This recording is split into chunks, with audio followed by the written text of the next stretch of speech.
Hi friends, ಎಲ್ಲರಿಗೂ men's kitchen Kannada ಚಾನಲ್ಗೆ ಮತ್ತೊಮ್ಮೆ ವೆಲ್ಕಮ್. ಇವತ್ತು ನಾನು ಒಂದು ಸಿಂಪಲ್ ಆಗಿರುವಂಥ ಸ್ವೀಟ್ ಮಾಡ್ತಾಯಿದ್ದೀನಿ. ಯಾವುದು ಅಂದರೆ ಅದು ಕ್ಯಾರೆಟ್ ಹಲ್ವಾ.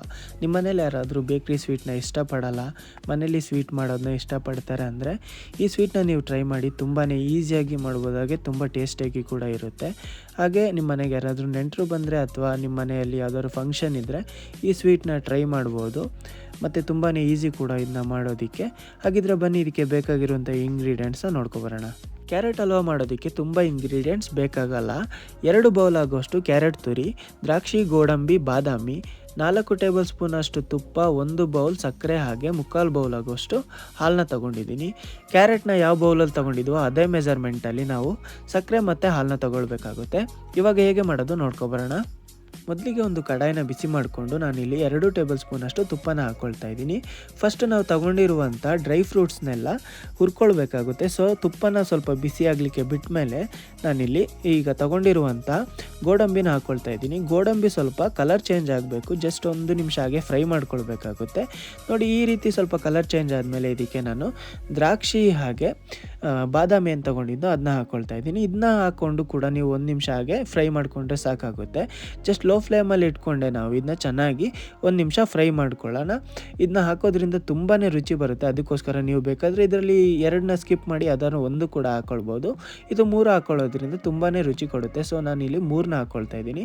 ನಿಮಗೆ ಬೇಕಾದರೆ ಹಾಕ್ಕೊಳ್ಬೋದು, ಇಲ್ಲಾಂದರೆ ಯಾವ್ದಾದ್ರು 1ನ ಕೂಡ ಹಾಕ್ಕೊಳ್ಬೋದು. ಇವಾಗ ಡ್ರೈ ಫ್ರೂಟ್ಸ್ ಹುರಿದಿರುವಂಥ ತುಪ್ಪ ಮಿಕ್ಕಿದೆ. ಸೊ ನಾನು ಅದಕ್ಕೇ ತೊಗೊಂಡಿರುವಂಥ ಕ್ಯಾರೆಟ್ ತುರಿನ ಹಾಕ್ಕೊಳ್ತಾ ಇದ್ದೀನಿ. ನಿಮಗೇನಾದರೂ ತುಪ್ಪ ಮಿಕ್ಕಿರಲಿಲ್ಲ ಅಂದರೆ 1 ಟೇಬಲ್ ಸ್ಪೂನ್ ಅಷ್ಟು ತುಪ್ಪನ ಹಾಕ್ಕೊಂಡು ಆಮೇಲೆ ಕ್ಯಾರೆಟ್ ತುರಿನ ಹಾಕ್ಕೊಳ್ಳಿ.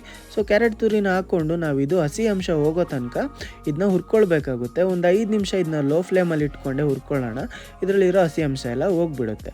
ಇವಾಗ ಒಂದು 5 ನಿಮಿಷ ನಾನು ಇದನ್ನ ಹುರ್ಕೊಂಡಾಗಿದೆ. ಇವಾಗ ತೊಗೊಂಡಿರುವಂಥ ಹಾಲನ್ನ ಹಾಕ್ಕೊಳ್ತಾ ಇದ್ದೀನಿ. ನೀವೇನಾದರೂ ಮೀಡಿಯಮ್ ಫ್ಲೇಮಲ್ಲಿ ಇಟ್ಕೊಂಡು ಮಾಡ್ತೀರಾ ಅಂದರೆ ಇದಕ್ಕೆ 1 ಬೌಲ್ ಆಗುವಷ್ಟು ಹಾಲನ್ನ ಹಾಕ್ಕೊಳ್ಳಿ. ನಾನಿಲ್ಲಿ ಲೋ ಫ್ಲೇಮಲ್ಲಿ ಇಟ್ಕೊಂಡು ಮಾಡ್ತಿರೋದ್ರಿಂದ 3/4 ಬೌಲ್ನಷ್ಟು ಹಾಲನ್ನ ತೊಗೊಂಡಿದ್ದೀನಿ. ಸೊ ಹಾಲನ್ನ ಹಾಕ್ಕೊಂಡು ಚೆನ್ನಾಗಿ ಮಿಕ್ಸ್ ಮಾಡ್ಕೊಂಡಾದಮೇಲೆ ನಾನು ಇದಕ್ಕೆ ಮುಚ್ಚಳನ ಮುಚ್ಚಿ ಒಂದು 5 ನಿಮಿಷ ಹಾಗೆ ಲೋ ಫ್ಲೇಮಲ್ಲಿ ಇಟ್ಕೊಂಡು ಇದನ್ನ ಕುಕ್ ಮಾಡ್ಕೊಳ್ತಾ ಇದ್ದೀನಿ. ಮುಚ್ಚಳನ ಮುಚ್ಚಿದ ಮೇಲೆ ಇದಕ್ಕೆ ತಿರುಗಿಸ್ಕೊಳ್ಳೋ ಅವಶ್ಯಕತೆ ಇರಲ್ಲ. ಒಂದು 5 ನಿಮಿಷ ಆದಮೇಲೆ ತೆಗೆದು ನೋಡ್ತಾ ಇದ್ದೀನಿ, ಹಾಲಿನ ಅಂಶ ಸ್ವಲ್ಪ ಹಾಗೆ ಇದೆ. ಸೊ ಇದನ್ನ ಇವಾಗ ಚೆನ್ನಾಗಿ ಹಾಗೆ ತಿರುಗಿಸ್ಕೊಂಡು ನಾನು ಇದನ್ನ ಪುನಃ ಸ್ವಲ್ಪ ಒಂದು 2 ನಿಮಿಷ ಎಕ್ಸ್ಟ್ರಾ ಕುಕ್ ಮಾಡ್ಕೊಳ್ಬೇಕಾಗುತ್ತೆ. ಯಾಕಂದರೆ ನಾವು ಹಾಲಿನಲ್ಲಿ ಬೇಯಿಸೋದ್ರಿಂದ ಇದು ಚೆನ್ನಾಗಿ ಅರಳುತ್ತೆ. ಸೊ ಆದ್ದರಿಂದ ನಾನು ಇನ್ನೂ ಒಂದು 2 ನಿಮಿಷ ಹಾಗೆ ಕುಕ್ ಮಾಡ್ಕೊಳ್ತಾ ಇದ್ದೀನಿ. ನೋಡ್ತಾ ಇದ್ದೀರಿಲ್ಲ ಯಾವ ರೀತಿ ಕುಕ್ ಆಗಿದೆ ಅಂತ. ಮತ್ತು ಇನ್ನೊಂದೇನು ಅಂದರೆ ಸಕ್ಕರೆ ಹಾಕೋಕ್ಕಿಂತ ಮುಂಚೆನೇ ನಾವು ಕ್ಯಾರೆಟ್ನ ಚೆನ್ನಾಗಿ ಕುಕ್ ಮಾಡ್ಕೊಳ್ಬೇಕಾಗುತ್ತೆ. ಸಕ್ಕರೆ ಹಾಕಿದ್ಮೇಲೆ ಕ್ಯಾರೆಟ್ ಕುಕ್ ಆಗಲ್ಲ. ಸೊ ಆದ್ದರಿಂದ ಇದನ್ನ ನಾವು ಒಂದು 90% ಅಷ್ಟು ಹಾಲಿನಲ್ಲೇ ಬೇಯಿಸ್ಕೊಳ್ಬೇಕಾಗುತ್ತೆ. ಒಂದು 90% ಅಷ್ಟು ಕ್ಯಾರೆಟ್ ಕುಕ್ ಆದಮೇಲೆ ನಾನು ಇದಕ್ಕೆ ತೊಗೊಂಡಿರುವಂಥ ಸಕ್ಕರೆನ ಹಾಕ್ಕೊಳ್ತಾ ಇದ್ದೀನಿ. ನೀವೇನಾದರೂ ಸ್ವೀಟ್ ತುಂಬ ಇಷ್ಟಪಡೋರಾಗಿದ್ದರೆ 1/2 ಬೌಲ್ನಷ್ಟು ಸಕ್ಕರೆನ ಆ್ಯಡ್ ಮಾಡ್ಕೊಳ್ಳಿ. ಒಂದು ಮೈಲ್ಡ್ ಸ್ವೀಟ್ ಇಷ್ಟಪಡೋರಾದರೆ ಇಲ್ಲಿ ತೊಗೊಂಡಿರುವಷ್ಟೇ ತೊಗೊಂಡ್ರೆ ಸಾಕಾಗುತ್ತೆ. ಇವಾಗ ಸಕ್ಕರೆನ ಆ್ಯಡ್ ಮಾಡಿಕೊಂಡು ಚೆನ್ನಾಗಿ ಮಿಕ್ಸ್ ಮಾಡ್ಕೊಳ್ಳೋಣ. ಚೆನ್ನಾಗಿ ಮಿಕ್ಸ್ ಮಾಡಿಕೊಂಡು ಸಕ್ಕರೆಯಲ್ಲಿರುವಂಥ ರಸ ಎಲ್ಲ ಬಿಡಬೇಕು. ಅಲ್ಲಿ ತನಕ ನಾವು ಇದನ್ನ ಕುಕ್ ಮಾಡ್ಕೊಳ್ಬೇಕಾಗುತ್ತೆ. ಏನಿಲ್ಲ ಅಂದರೂ 2-3 ನಿಮಿಷ ಈ ರೀತಿ ಕುಕ್ ಮಾಡಿಕೊಂಡ್ರೆ ಸಾಕು. ಸಕ್ಕರೆಯಲ್ಲಿರುವಂಥ ರಸ ಎಲ್ಲ ಬಿಟ್ಬಿಡುತ್ತೆ. ಸೊ ನೋಡ್ತಿದ್ದೀರಲ್ಲ ಯಾವ ರೀತಿ ರಸ ಬಂದಿದೆ ಅಂತ. ಸೊ ಇವಾಗ ಇದಕ್ಕೆ ನಾವು ತುಪ್ಪನ ಆ್ಯಡ್ ಮಾಡ್ಕೊಳ್ಬೇಕಾಗುತ್ತೆ. ತುಪ್ಪನ ಹಾಕ್ಕೊಳ್ಳುವಾಗ ನೀವು ಒಂದೇ ಸಲ ತುಪ್ಪನ ಹಾಕ್ಕೊಳ್ಬೇಡಿ, ಸ್ಟೇಜ್ ವೈಸಲ್ಲಿ ಆ್ಯಡ್ ಮಾಡ್ಕೊಳ್ಳಿ. ನೋಡಿ, ಈ ಸ್ಟೇಜಲ್ಲಿ ನಾನು 1.5 ಟೇಬಲ್ ಸ್ಪೂನ್ ಅಷ್ಟು ತುಪ್ಪನ ಹಾಕ್ಕೊಳ್ತಾ ಇದ್ದೀನಿ. ತುಪ್ಪನ ಹಾಕ್ಕೊಂಡು ಇದನ್ನ ಚೆನ್ನಾಗಿ ಮಿಕ್ಸ್ ಮಾಡ್ಕೊಳ್ಳೋಣ. ಚೆನ್ನಾಗಿ ಮಿಕ್ಸ್ ಮಾಡಿಕೊಂಡು ಇದನ್ನ ಏನಿಲ್ಲ ಅಂದರೂ ಒಂದು 2 ನಿಮಿಷ ಹಾಗೆ ಕುಕ್ ಆಗಲಿಕ್ಕೆ ಬಿಟ್ಬಿಡೋಣ. ತುಪ್ಪ ಹಾಕೋದ್ರಿಂದ ತುಂಬಾ ಫ್ಲೇವರ್ ಕೊಡುತ್ತೆ, ಅದರಿಂದ ತುಪ್ಪ ಹಾಕ್ಕೊಳ್ತಾ ಇದ್ದೀನಿ.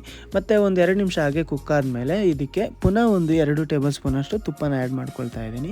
ಇವಾಗ ಕೂಡ ಇದನ್ನ ಚೆನ್ನಾಗಿ ಮಿಕ್ಸ್ ಮಾಡಿಕೊಂಡು ಈಗ ನೀವು ಜಸ್ಟ್ ಒಂದು 1 ನಿಮಿಷ ಹಾಗೆ ಕುಕ್ ಮಾಡಿಕೊಂಡ್ರೆ ಸಾಕು, ರೆಡಿ ಆಗಿಬಿಡುತ್ತೆ. ಈಗ ಇದನ್ನೆಲ್ಲ ಚೆನ್ನಾಗಿ ಮಿಕ್ಸ್ ಮಾಡಿಕೊಂಡು ಇದನ್ನ 1 ನಿಮಿಷ ಹಾಗೆ ಕುಕ್ ಮಾಡ್ಕೊಳ್ಳೋಣ.